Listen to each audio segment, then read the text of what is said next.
Gente, a Agora que os conversa tá meninos voltaram para boa. a aula, só tem máscara. Bora. A conversa tá boa, mas vamos ao que interessa. A série tá mega ansiosa para ser provocada.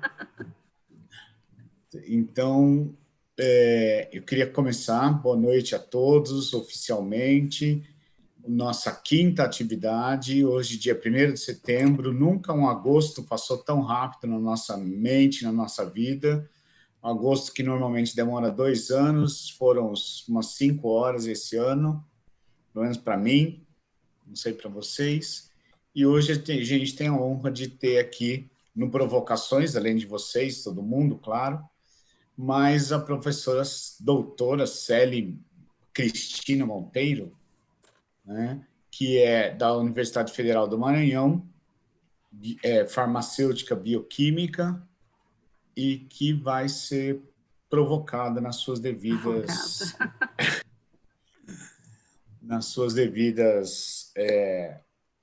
questões de vivência e de trabalho, né?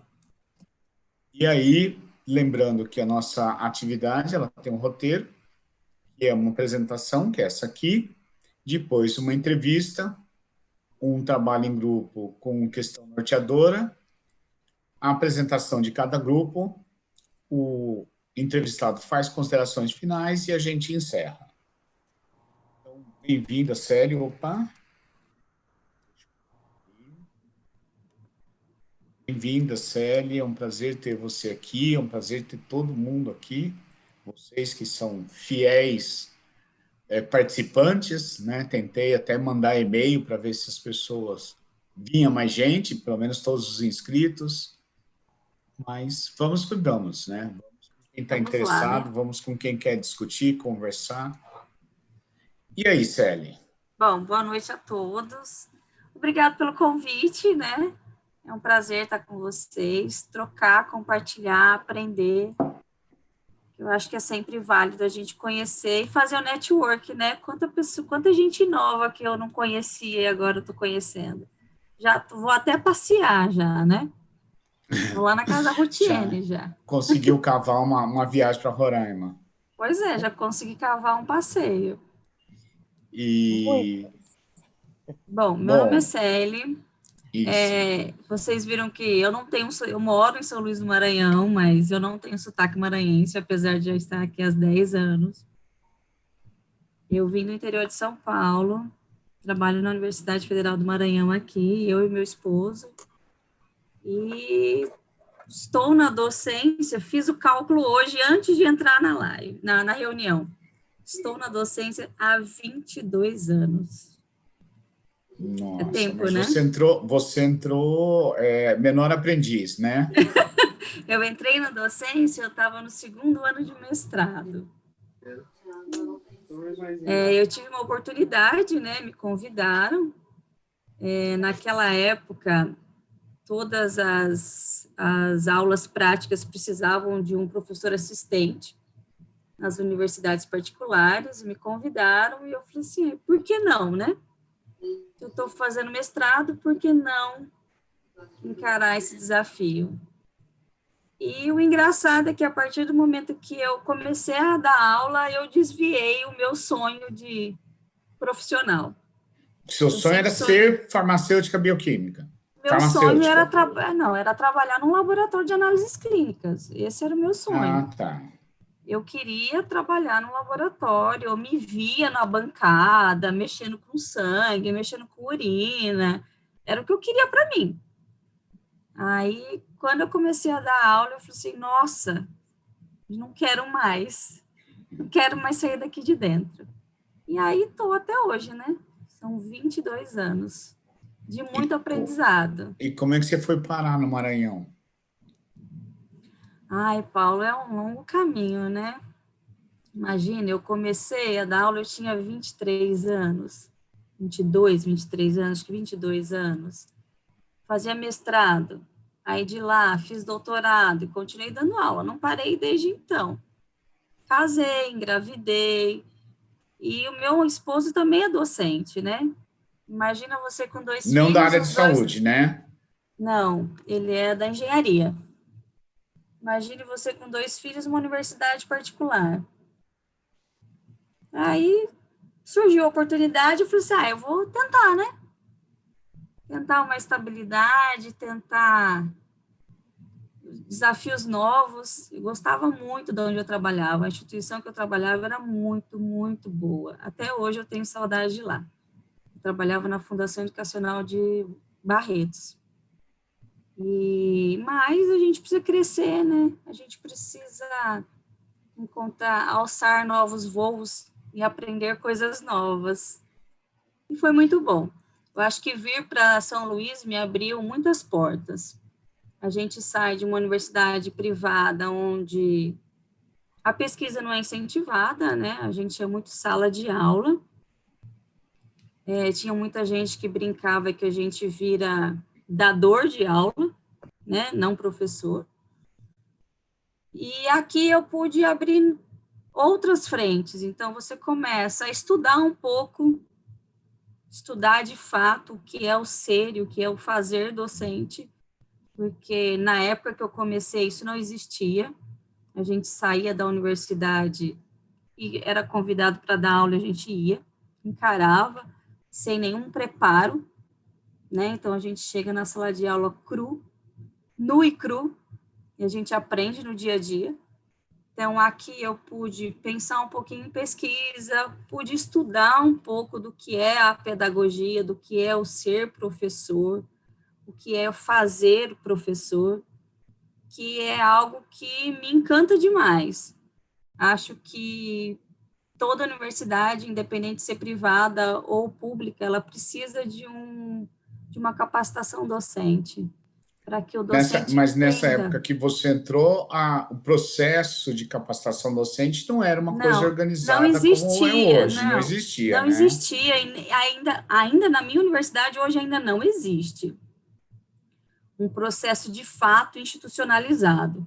A gente tem pequenas capacitações, mas aquela capacitação do ser docente, do que é, de entender um pouco de pedagogia, entender um pouco de teoria de aprendizado, que teoria é diferente de método, que são várias teorias e para onde você vai seguir, sabe? A importância do processo avaliativo, que você avalia não para dar uma nota no aluno, mas para ver o quanto ele está conseguindo aprender, que rumo você vai tomar. Essas coisas que a gente precisa caminhar. E, infelizmente, eu não vi. Eu aprendi fazendo curso, estudando, e nisso, né, lógico, o Feimer foi uma instituição, digamos assim, que deu Mais uma ou menos reviravolta no meu cérebro. mais ou menos Oi? em que momento da carreira, mais ou menos em que momento da carreira você sentiu essa necessidade de se aprofundar na questão pedagógica, didática? Porque, assim, pelo menos em teoria, o mestrado te dá alguma coisa, o doutorado acaba, em alguns programas, te dando alguma base. Muitos profissionais de saúde não têm isso na carreira, na graduação, né? Outras carreiras até têm. Paulo, eu não acho que o mestrado e o doutorado mostrem esse caminho para a gente. Porque, querendo ou não, o mestrado e o doutorado, eles ainda são essencialmente pesquisa, né? Infelizmente, a gente tem programas institucionais e avaliativos que focam muito na pesquisa. Então, por mais que eu faça um mestrado ou um doutorado, eu não vejo essa parte da docência em si. O máximo que eu vejo é o quê? É uma disciplina de didática. Hoje que a gente já está vendo, eu acho que nos últimos 5 anos que eu vejo por aqui, as coisas mudarem, sabe? Até a forma de dar aula no mestrado e doutorado estão mudando. Quando eu me percebi que eu precisava melhorar e avançar. Eu não tive um momento assim, nossa, eu preciso estudar, né? O que eu passei foi que eu tive uma formação muito tecnicista, farmacêutica, né? Medicamento, e faz formulação e vai para o laboratório, segue a técnica. Então, eu fui muito tecnicista. E eu sentia muita falta de contextualização. Então, quando eu comecei a dar aula, o que eu buscava? Mostrar para os meus alunos por que tinha que estudar aquilo. Quer dizer, sem saber, sem ter noção nenhuma ainda de teoria de aprendizado, eu tentava fazer com que as coisas fossem mais contextualizadas. E aí eu comecei a estudar um pouquinho, né? Você conhece alguém aqui, conhece alguém ali, pergunta isso, pergunta aquilo. Hoje eu tenho uma amiga muito querida que é pedagoga, que eu falo para ela assim, Alexandra, por favor, o que significa isso, isso? Ela me dá um monte de livro. Eu falo, mulher, não me dá tanto livro de pedagogia assim, não, que você me mata. Mas a gente vai aprendendo devagarzinho. Isso é algo que, para mim, foi instintivo, mas que aflorou muito depois que eu saí, depois que eu fui para a primeira sessão presencial do Finder, e logo em seguida eu engatei uma especialização de docência no ensino superior. Aonde? Do Rio Grande do Sul. Foi uma especialização do Rio Grande do Sul, da Universidade Federal do Rio Grande do Sul. Tá. E assim, você ainda está falando de uma fase onde você está focada muito no ensino da faculdade onde você é contratada como docente, seu departamento. Sim, do meu departamento. Da farmácia, da Faculdade de Farmácia da Federal do Maranhão. Eu vou já passar, mas assim, vou lembrar todo mundo que a minha provocação inicial para a Celi foi uma frase, né? Se uma andorinha só faz verão, que é a sensação que eu tenho que a farmácia ela é um pouco mais distante dessa discussão pedagógica. Com certeza. Você acabou já de falar isso aí, né? A questão técnica, a questão laboratorial, medição, etc. Tá, a bancada.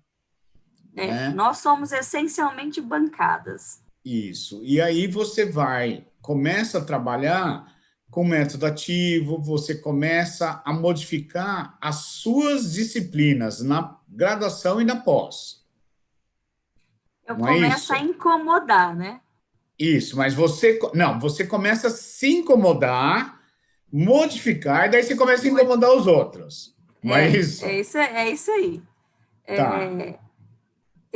E aí, esse incômodo departamental? Esse incômodo departamental é complicado, porque, primeiro, você tem pessoas que falam, puxa, que legal que você está fazendo, me ensina. Maria Tereza, por exemplo. Vamos fazer junto? Maria Tereza não, Maria Helena. Né? A gente tem uma professora que é engenheira de alimentos, que também gosta muito disso, sabe? Então, me ensina aqui, me ensina ali. Mas, por outro lado, você tem pessoas que são mais adeptas ao tecnicismo, porque foram formadas assim, então, a gente não pode nem julgar, né? Que fala, que invenção é essa? Né? Por que você está inventando isso? E aluno é aluno, né, gente? Então, mas professor fulano de tal está fazendo, por que o senhor não vai fazer também? Né? Vamos fazer diferente como aquela professora ali faz. E isso acaba te colocando numa saia justa, porque você quer melhorar a sua prática docente, o seu fazer docente, né? E, ao mesmo tempo, você não quer que os outros docentes se incomodem, mas sim que eles te sigam ou achem legal, né? É difícil, não é fácil. É só avisar, Silvia, nós vamos chegar na questão do PET já, Silvia. Aguarde. Os próximos passos. Eu ainda estou provocando ela numa fase anterior. Você chegou a ser proibida de fazer esse tipo de coisa? Não, em algum momento, assim? Não. Ou fortemente desaconselhada, né? Não. Eu cheguei a ser fortemente desaconselhado a continuar algumas ações. Não, nunca proibida, nem desaconselhada. Às vezes só assim, toma cuidado. Né? Bom. Toma cuidado. né? Tá. Mas... E daí, nesse processo, eu lembro que você chegou aí para atenção básica, fazer bingo em grupo de idosos, por exemplo, né? Como é que é esse processo de sair da bancada e ir para o mundo real? Eu acho, Paulo, que é um processo de se descobrir. Se eu puder fazer um paralelo, eu acho que é um desabrochar. Hoje, eu faço uma reflexão que eu nunca quis ser médica, né? Nunca foi meu objetivo ser médica. Eu sempre fui técnica mesmo, tanto é que o ensino médio eu fiz técnico em prótese dentária. Eu fiz em análises clínicas, tá? Olha, sério? E quando eu me pego indo para o SUS, indo para atenção básica, trabalhando com paciente, levando aluno, fazendo a visita domiciliar, eu vou para atenção básica num bairro muito, muito falado aqui de São Luís, que tem um famoso Morro do Bombom, que é onde tem tráfico de drogas, né?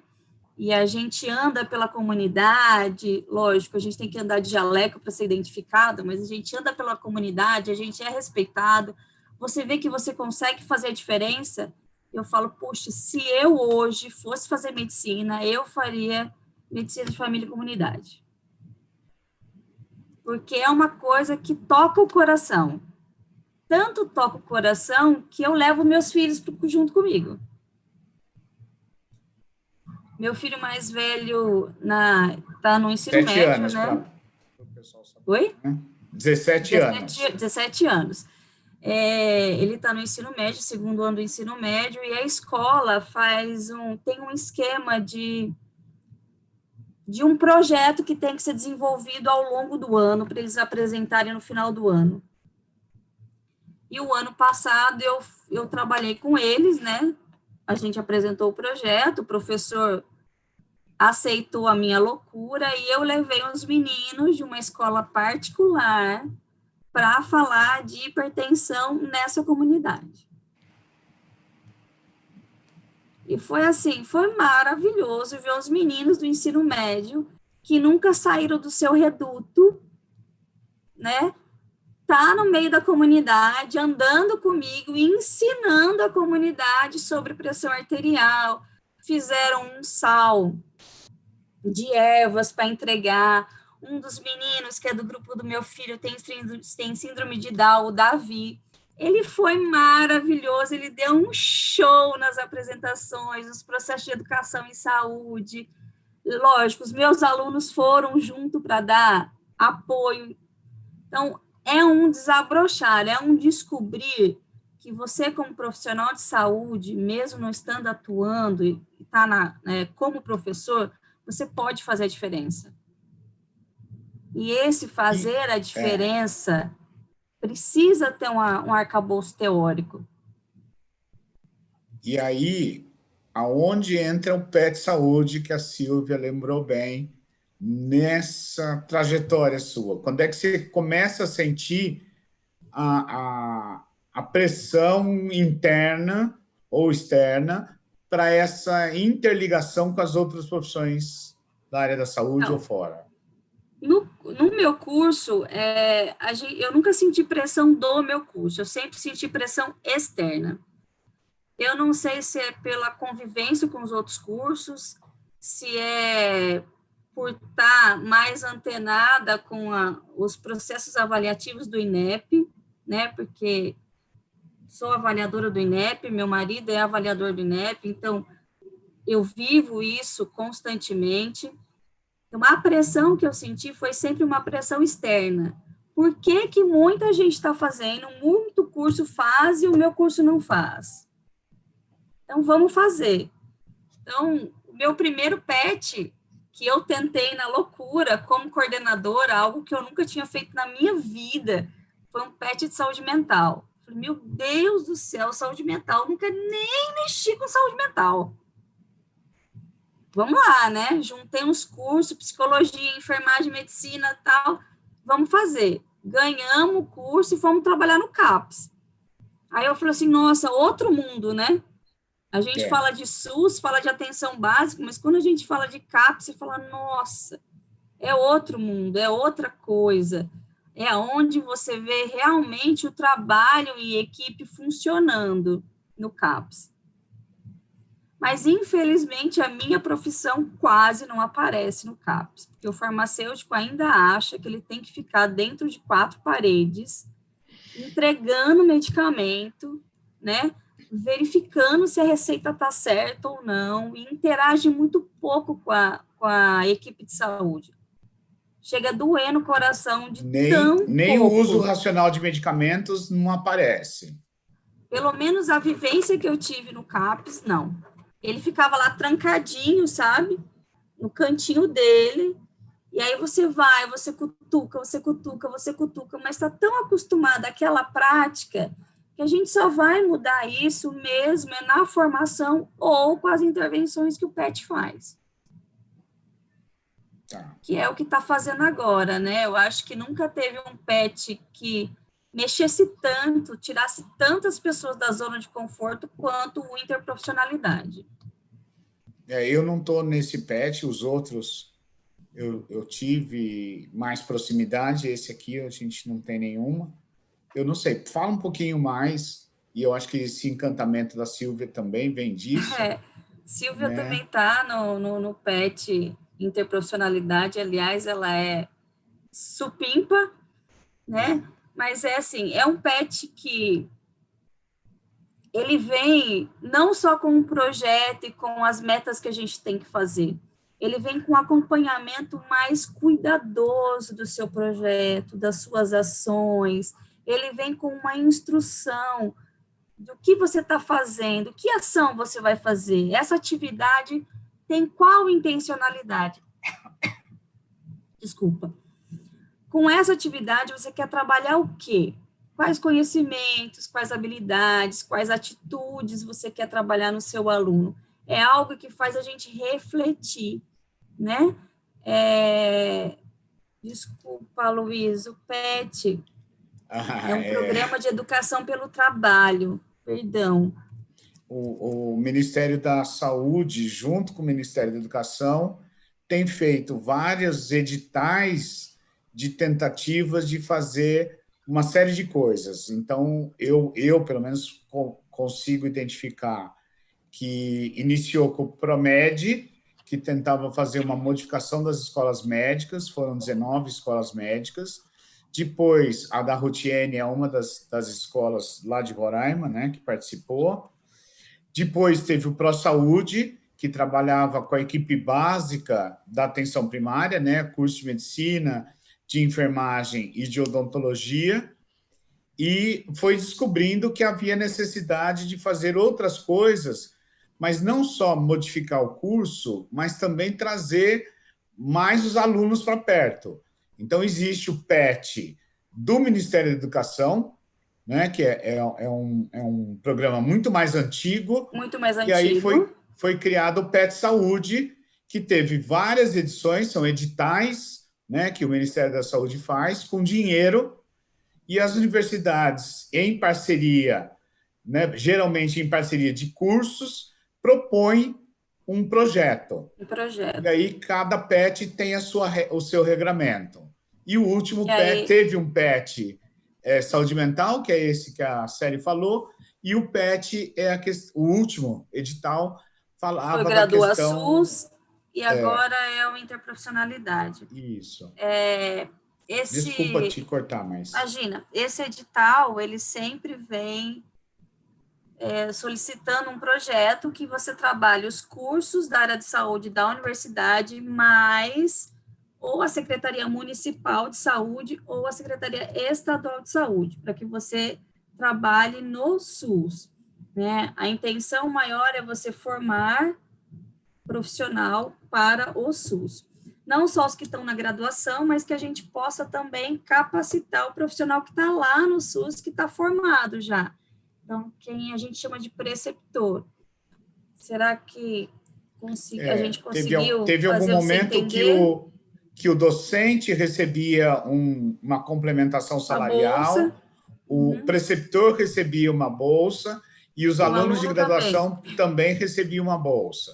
Daí teve um momento que o docente não recebia mais bolsa, né, o preceptor. Então, cada edital tem o seu regramento. Tem o seu Teve regramento. edital que não podia ter a participação de unidades privadas, né, escolas privadas. Isso.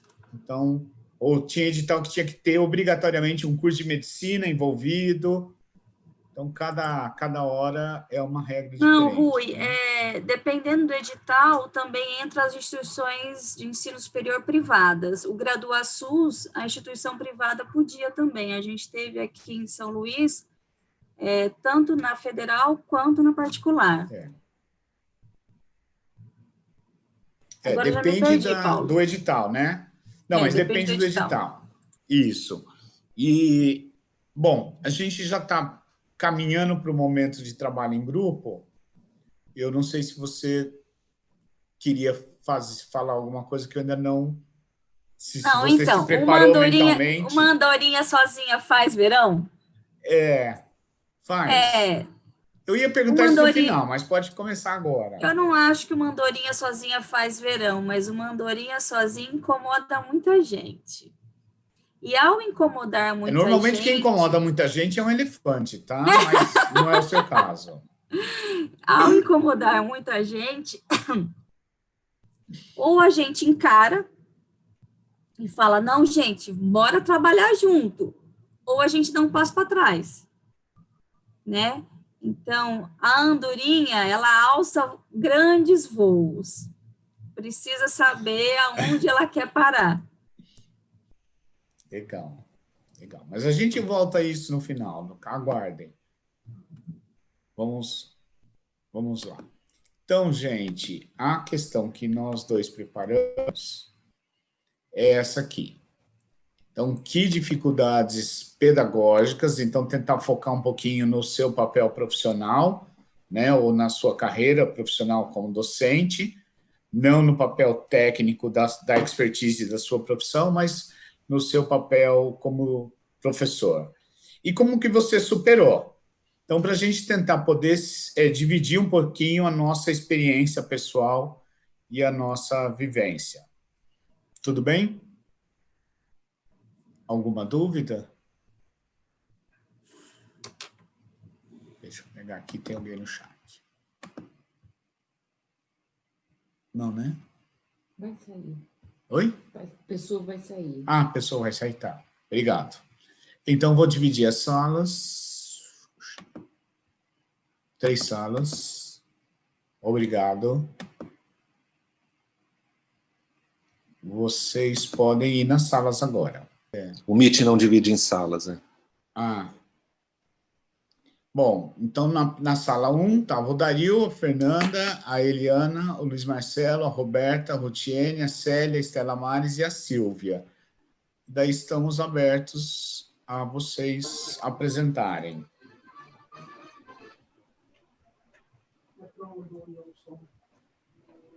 Eliana vai falar pelo nosso grupo. Tá, você tem apresentação? Não, posso deixar essa. Bom, peraí. Oi, pode falar. Certo. Eu vou tentar aqui, porque é bastante coisa, viu? Cada um teve um desafio, cada um está no lugar. Mas, assim, todo mundo sentiu essa necessidade. Em algum momento na sua carreira, né? Sentiu a necessidade de buscar. E o grande desafio foi justamente uns, porque começaram a carreira e era justamente essa parte muito tecnicista ou muito voltado para a área de saúde, né? E não viram, muitas das vezes, um suporte dentro das instituições que lá estavam. Mas, mesmo assim, buscaram por si mesmos fazer cursos de pedagogia, né? E outros já tiveram que enfrentar o desafio em decorrência das mudanças nas diretrizes. Então, foram não somente por questões internas, mas por questão de mudança das diretrizes curriculares, tiveram que se adequar a novas metodologias, a novas pedagogias, e aí vem a questão do grupo, né? Que muitas das vezes você não vai conseguir fazer sozinho. Você pode aprender as técnicas, as metodologias, mas você precisa que um complemente o outro para que, de fato, seja uma metodologia ativa. Então, o que eles perceberam, a maioria, é justamente isso, que mesmo tendo, às vezes, as capacitações, existem sempre aqueles que são resistentes. Então, essa é uma grande dificuldade, é o colega, né?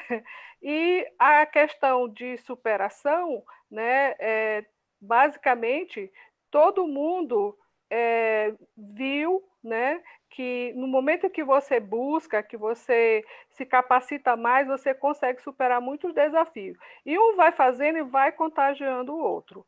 Teve uma outra questão da Silvia, né, que o que a levou, né, a procurar mudanças, né, foi justamente a questão da avaliação, que ela percebia que os alunos tinham medo das avaliações, não tinham uma percepção de que uma avaliação ela faz parte do ensino-aprendizado, né? Então, ela foi buscar, especialmente porque ela veio da área que seria da psicologia, né, e adentrou na área de saúde, mas ela foi buscar justamente para que os alunos pudessem ver que ali havia uma questão de melhoria do ensino quando você faz uma avaliação, né? E outras tiveram um problema que chegaram com a ideia de fazer metodologias ativas, mas em universidade de currículos tradicionais, né? E aí se depararam com várias entraves. Mas, no geral, todo mundo superou capacitando e se juntando, né, para poder fazer uma transformação. Era isso, pelo menos eu tentei passar o que o grupo, né, cada um fez a sua parte. Muito obrigado, Eliana. Então, o grupo 2 era o Carlos Alberto, a Ellen, o Irineu, o Jorge, a Lara, a Letícia e a Natália. Quem é que vai falar? Boa noite, professor Paulo. Serei você vai falar. Ótimo. Vou tentar fazer um resumo aí dos colegas, né? Estava falando que fui ali mais para aprender mais, né? Ouvindo as inúmeras experiências que cada um deles tiveram, né? E em relação ao desafio, né? Que eles encontraram em relação a esse processo todo que foi comentado, foi justamente uma das dificuldades você implementar um trabalho novo dentro de uma instituição e alguns dos pontos que foi percebida que a instituição ela é um pouco burocrática, atrapalhava no início, né? Eu acho que talvez pelo processo de adequação, né? E a questão de uma organização, uma logística que ainda não era bem estabelecida, de forma geral, foi essa falta que eles perceberam, né? E uma questão de adaptação, que é natural, né? Tanto de pessoal quanto de estrutura institucional, e isso, aos poucos, necessitou eles buscarem melhorias, né? Tanto do ambiente físico quanto das suas capacitações, e como eles resolveram essa situação de forma geral, né, foi através das busca do conhecimento, né, das metodologias ativas, as que melhores poderiam estar sendo empregadas ali para passar esse aprendizado, né, e eu achei bem interessante que uma das coisas que alguns falaram, né, que inclusive aconteceu comigo também, foi a questão de uma troca de figuras com os colegas de trabalho, né? Buscando a especialização, buscando a resolução de determinados problemas através de estudar a melhor forma de passar o conteúdo, mas, de uma forma geral, eles também acabaram buscando um colega com uma determinada experiência que poderiam dar uma dica ou uma solução para passar por cima daquelas dificuldades, né? Então, acho bem legal que isso também foi algo que também pode ser salientado dentro do que foi falado, né? Então, basicamente, é isso. Tentei resumir aqui, foi muita informação deles, e eu acho que eu aprendi mais ouvindo, né, e tentando fazer esse resumo. Muito obrigado também pela oportunidade, viu, professor Paulo, e todos os colegas. É isso, obrigado a você, Fê. Bonitinho, meu aluno. Ainda bem que você não estava no mesmo grupo dele, né? Mas É. ótimo, ótimo. Fez muito bem, sim. Aliás, os dois fizeram, vamos ver o outro grupo agora, né? Tem uma tarefa importante. O Carlos Alberto, a Ângela, a Eliane, o Elierson, a Priscila, o Rui e a Silvana. Eu vou falar, o Rui. Bom, a gente não fugiu muito do que foi discutido aqui anteriormente, e a maioria do grupo tem experiência semelhante à da doutora Celi, de formação na área da saúde, nada de formação na área pedagógica, e quando se deparou, o Paulo, para mim, aqui congelou. Os outros estão me ouvindo? Não, Sim, estamos. professor. Eu desliguei o meu. Ah, tá, desculpa. Ficou uma outra foto diferente dessa. Bom, então foram em busca de experiências de formação individual. Então teve gente que buscou cursos fora, mencionaram o Sírio-Libanês, mas que não tiveram. A gente mencionou que a gente teve uma formação institucional, né, a São Lucas Áfia, aqui em Porto Velho, após uma avaliação negativa por parte do MEC, montou um curso de especialização em educação médica, e aí uma boa parte dos professores caminhou junto durante 1 ano e meio, desenvolvendo aí habilidades nesse campo. Mencionaram também a vontade de fazer o Faimer, mas que agora está parado, né? Tá suspenso, mas que tem esperança de em breve poder cursar. Uma professora, se eu não me engano, a Priscila, que é coordenadora pedagógica, desculpa, eu não lembro qual campus, depois acho que talvez ela até possa complementar, é pedagoga de formação, trabalha com metodologias ativas desde criancinha, com crianças e agora com adultos, me corrija se eu estiver errado, e acho que conduz um processo de formação pedagógica institucional que parece bastante interessante, mas a gente não teve tempo de ouvir mais do relato dela. Uma outra questão que foi levantada, e não sei se os outros grupos levantaram, se a gente pode comentar alguma coisa, em relação à avaliação qualitativa do docente ministrando aulas em metodologias ativas, porque os instrumentos que hoje existem não necessariamente contemplam aí pontos mais importantes em relação às metodologias ativas. Não sei se a gente tiver um tempinho e se a Priscila quiser complementar aí da experiência da coordenação pedagógica dos cursos em que ela participa. Mas era isso. Tá, obrigado. Hoje nós temos um tempinho, sim. Se alguém quiser colocar mais alguma coisa. Eu também, tentando pensar numa síntese um pouco de cabeças, os cursos, a questão da busca individual, a questão das procuras individuais, a questão de um colega fazendo algum tipo de mentoria ou de coaching ou de auxílio mútuo, né, o que a gente poderia chamar de peer instruction, né, o par instruindo você. E uma coisa que vocês citaram um pouquinho, mas que eu acho muito poderosa, por isso que eu estou fazendo essa síntese, é a questão dos grupos, né? Hoje a gente tem essa possibilidade de ter grupos de interesse ou comunidades de prática que podem trabalhar em conjunto, haver essa troca. Existe aí várias possibilidades que a gente poderia usar com a tecnologia. Eu não sei se a Priscila gostaria de falar. Eu queria falar. Sim. Não, O que eu Rotinho, queria pode falar ser. era, pegando aquele mote lá de uma andorinha só não faz verão, que eu vou juntar com outro, que é o passarinho leva água no biquinho para apagar o incêndio da floresta. Então, isso vem bem, eu ia falar até antes de você ter falado, vem bem a calhar o que você está dizendo sobre fazer grupos, porque na minha fala eu falei que eu já fui para uma escola que já estava com todo esse planejamento de metodologia ativa, já estava crescendo na formação dos professores, cada vez que entra professores novos, tem essa dificuldade, né? Não é nem que eles não queiram, é que eles têm dificuldade de entender.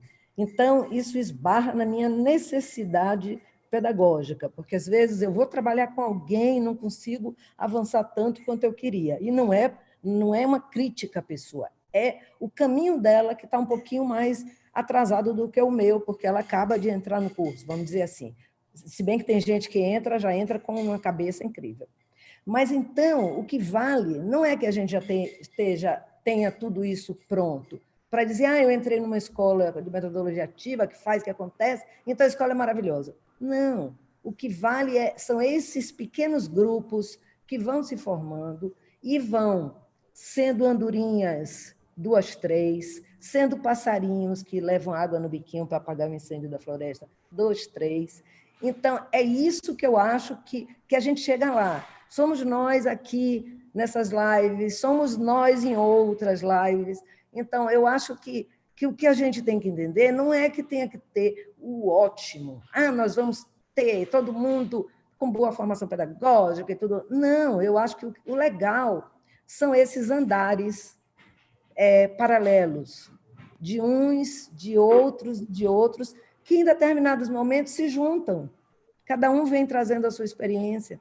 Eu acho que aí é que é o crescimento maravilhoso, que tem consistência, base e consistência.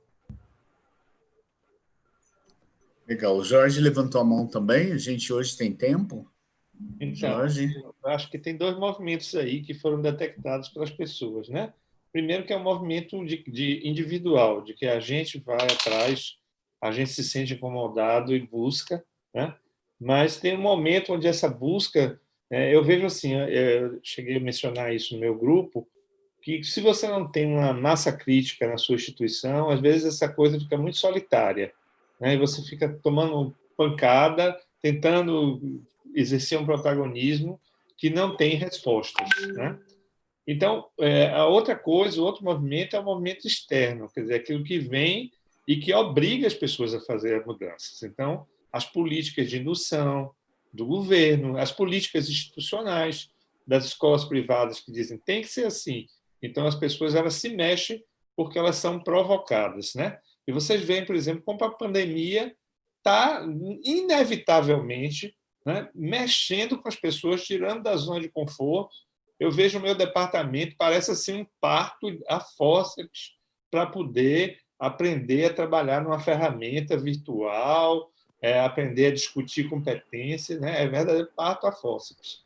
Então, nesses 2 movimentos, eu acho que o Feimer, uma das características do currículo Feimer, para quem não conhece, é que ele desenvolve a liderança, né? É um dos eixos curriculares do Feimer, é a liderança no sentido de liderança para mudanças. E tem todo esse preparo para você enfrentar, ter resiliência, não pegar cargo demais, não pegar carga, né, de trabalho demais, porque chega um momento que você se esgota com isso, de você ser assertivo na hora certa. Então, nessas políticas de desenvolvimento docente, eu acho que esse aspecto de liderança ele é fundamental. Eu confesso a vocês que eu ainda não estou no meu equilíbrio de liderança, não. Eu estou assertivo demais, estou envolvido em coisa demais sempre, né? Mas preciso aprender, voltar de vez em quando, aquele recurso lá do Feimer para pensar. Mas a colega que falou brilhantemente assim, da questão das induções, né, institucionais, quer dizer, que se você não tem também um apoio institucional, a instituição dizendo que tem que ocorrer a mudança pedagógica, os docentes eles se acomodam no seu dia a dia e não vão adiante. É isso.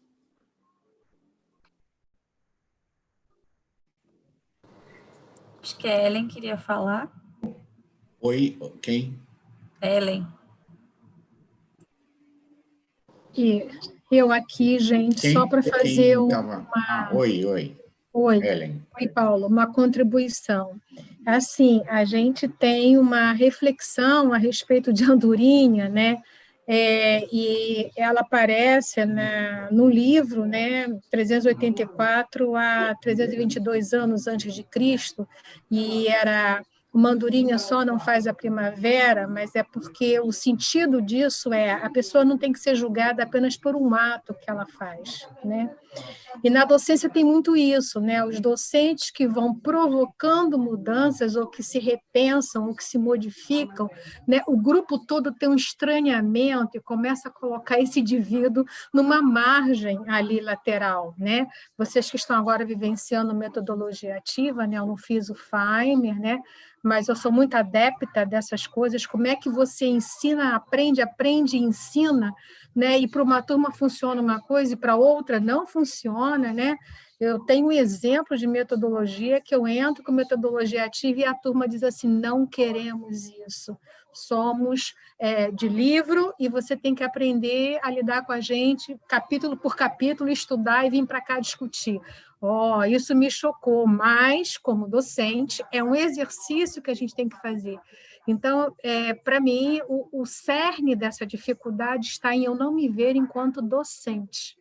O meu exercício da docência é que tem que fazer as práticas pedagógicas serem agregadas àquele contexto do qual eu estou vivendo, do que eu estou experimentando, e as ferramentas que vão me proporcionar estar tranquila nesse exercício da docência. Porque se a gente não se vê assim, a gente tira o lugar, né, do conhecimento do outro e acha que o outro tem que ter a mesma profundidade, as mesmas questões do meu conhecimento.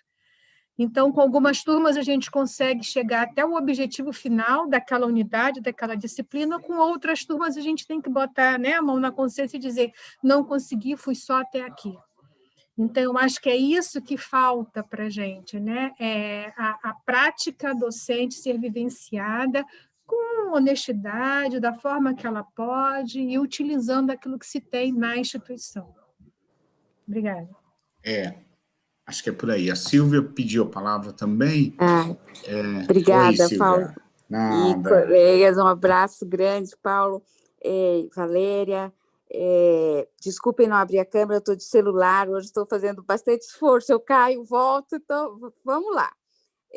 Uma questão que, desde a fala da Célia, né, uma fala firme, mas com uma doçura, com uma delicadeza, que fiquei pensando, é sobre o desafio das relações afetivas, né, na constituição do encontro professor-aluno-usuário, né, professor-aluno, outro colega docente, outro colega estudante, outro colega profissional de ensino. Então, eu acho que o campo, né, desse cuidado, junto com as políticas institucionais, tão bem já citada pelos colegas, retomadas na fala do professor Jorge de uma maneira tão plena, né? Eu fico pensando que um grande desafio para nós é preservar, é ampliar, né, esse nosso cuidado com as relações afetivas como constituintes, né? E essa última intervenção de Ellen que nos alerta,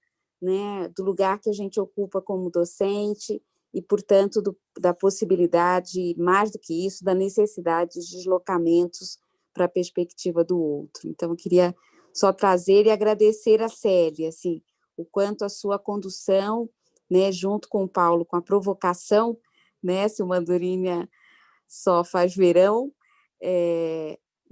nos convida a pensar a relação afetiva, né, a afetividade na relação pedagógica. Obrigada, gente.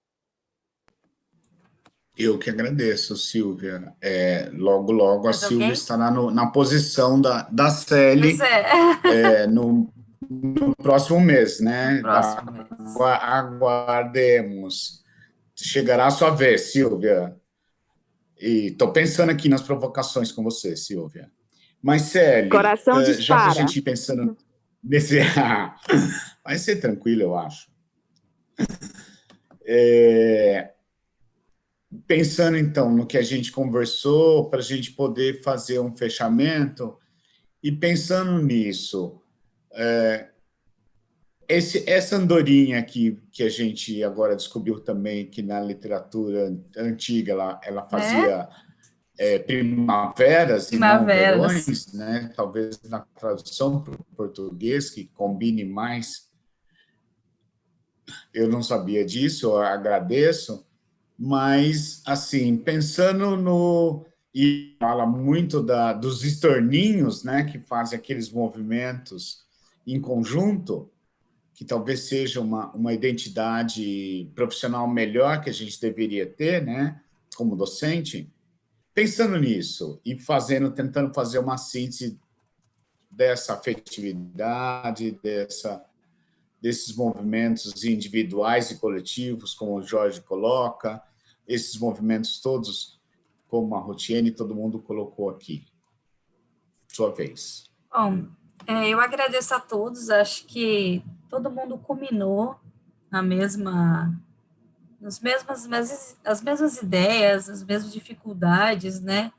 Nós somos formados como um profissional de saúde, a gente não se formou docente, a gente está se construindo docente ao longo do tempo.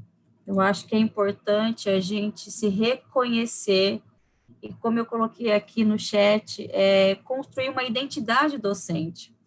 Porque ser docente, ele é muito objetivo, mas também é subjetivo.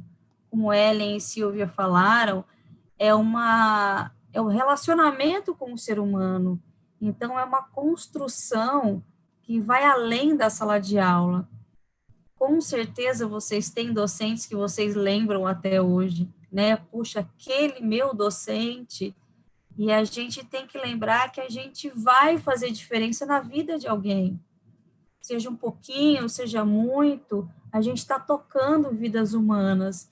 Para tocar vidas humanas, a gente precisa se identificar e se reconhecer.